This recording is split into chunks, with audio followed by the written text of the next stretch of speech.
Enfin, diront certains. C'est donc jeudi, dans 2 jours, et sauf revirement inattendu, que la BCE, puisqu'on le sait, hein, les gouverneurs ont largement balisé le terrain, la BCE va initier son cycle de baisse de taux. Bonjour John. Bonjour David. John Plassard pour la Banque Mirabeau en duplex avec nous depuis Genève. Je ne sais pas si vous avez suivi l'échange que j'ai eu avec le patron de Century 21. J'ai pris un risque, j'ai pris un pari avec lui sur les baisses de taux de jeudi. 25 points de base de mon côté, 50 points de base du sien. Je vais gagner mon déjeuner ou pas selon vous? Bah, écoutez, est-ce que je peux parier aussi, David? Dans le même sens que moi? Bien sûr, ce sera 25 points de base, il n'y Ouais, je a, y pense. a aucun doute là-dessus. Moi, je pense aussi. Donc un quart de point, un quart de point de pourcentage, 25 centimes, 0,25%, je le dis de différentes façons pour que tout le monde comprenne. Les taux donc directeurs de la BCE vont baisser. Jeudi, c'est peut-être la seule certitude qu'on ait. Tout à fait. Et ce qui est absolument incroyable dans cette décision que tout le monde attend, c'est que c'est véritablement, depuis que Christine Lagarde est à la tête de la Banque Centrale Européenne, la seule fois où il n'y a pas de doute.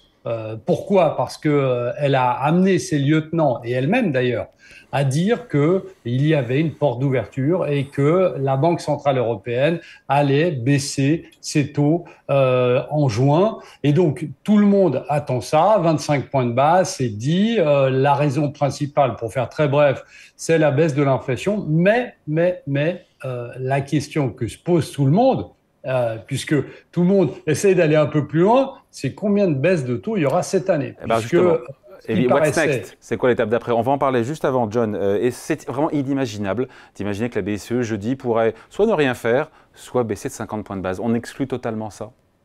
totalement, totalement. Pourquoi? Pour une raison très précise, c'est que ce serait un choc pour le marché.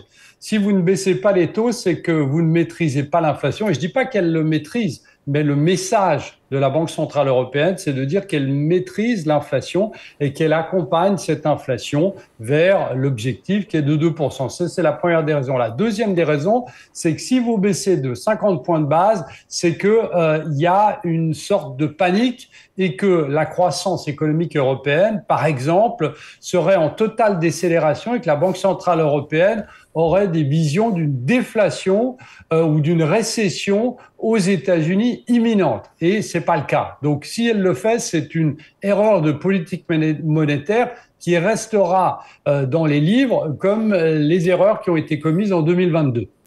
Ah, bon, on est d'accord là-dessus. Donc c'est la suite qui est beaucoup moins claire du côté de la BCE. Pourquoi? Parce qu'on a des salaires qui progressent toujours de 4,7% en Europe sur un an, glissement annuel. L'inflation a rebondi au mois de mai de 4 à 2,6% quand même.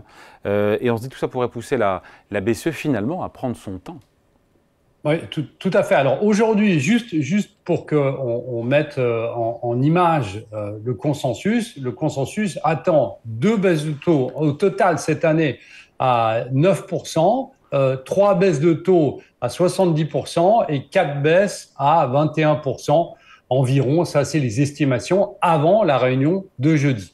Maintenant, il y a de plus en plus de doutes sur ces trois baisses de taux qui sont pour l'instant ce qui est privilégié par le consensus pour trois raisons. Vous l'avez dit, à une inflation d'abord persistante et notamment sur les salaires qui n'a pas réussi à se modérer.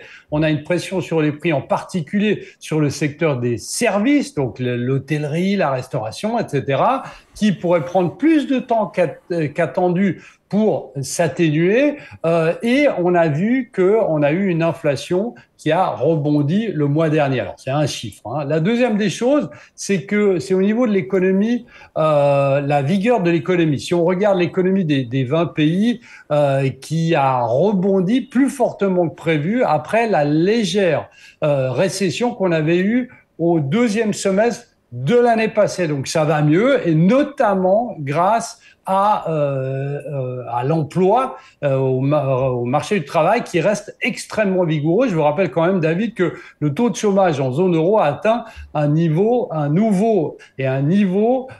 historiquement bas lors du mois d'avril. Et finalement, on a une troisième des choses qui est très importante ici, c'est que les attentes, malgré tout ce qu'on dit sur les programmes de la France concernant son budget, eh bien la politique fiscale en Europe ne va pas cette année devenir beaucoup moins restrictive. Qu'est-ce que ça veut dire? Ça veut dire qu'il ne faut pas s'attendre à des régimes, à des politiques de régime fiscal qui seraient différentes de ce qu'on attendait en 2024. Donc tout ça alimente bien évidemment l'inflation et la Banque centrale européenne, on l'espère mais on le sait, est totalement au courant de ça.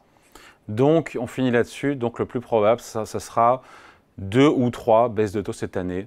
Ce sera 2 ou 3, dont une première après-demain. Oui, tout à fait. Alors, la Banque centrale européenne veut absolument éviter de commettre l'erreur de réduire ses taux de manière beaucoup trop agressive dans la dernière ligne droite. Ça, c'est la première des choses. La deuxième des choses qu'elle doit faire attention, c'est que par le passé, normalement, historiquement, vous baissez les taux lorsque vous avez l'impression que l'économie décélère et que on arrive en période de récession, donc c'est pour relancer l'économie, donc vous ne baissez pas qu'une fois les taux. Et là, on est dans une situation différente parce que on baisse les taux, parce que on a plus ou moins, pas pour l'instant, mais plus ou moins vaincu, l'inflation, et que d'un autre côté, eh bien, on essaye de relancer un peu plus l'économie, mais on n'est pas en décélération, on est en réaccélération progressive de l'économie. Donc ça veut dire que c'est pas aussi simple que ça, et le cas dans lequel on est aujourd'hui est historique d'une certaine manière parce qu'il y a eu le Covid et tous les événements qui ont suivi. Et donc, ça va être compliqué parce qu'on pourrait se retrouver dans une situation où on baisse une fois les taux et on attend jusqu'à l'après, c'est-à-dire après l'été, jusqu'en juillet, voire en décembre, pour rebaisser les taux. Et donc là, le consensus et le marché va se demander s'il n'y avait pas une erreur de juste baisser une fois, parce qu'on sait que les impacts sur juste une baisse de taux ne sont pas très grands. On finit là-dessus. On en saura un peu plus jeudi. Est-ce qu'elle va communiquer autour de tout ça ou parce qu'elle-même est dans le brouillard, elle ne sait pas ce qu'elle fera post-6 juin, post-première baisse de taux de jeudi? C'est très compliqué comme question parce qu'on a vu récemment Isabelle Schnabel, la membre du directoire, et Joachim Nagel, qui est le président de Bundesbank, qui semble être hawkish, donc c'est-à-dire faucon, et qui ne parie plus que sur 2 baisses de taux, alors que, comme je le disais avant, le consensus est sur 3 baisses de taux. Donc, ça va être très compliqué. Elle va nous dire la fameuse phrase, Christine Lagarde va nous dire, eh bien, ça dépend des statistiques économiques, la fameuse data dependency. Alors ça, c'est sûr, vous allez l'entendre plusieurs fois.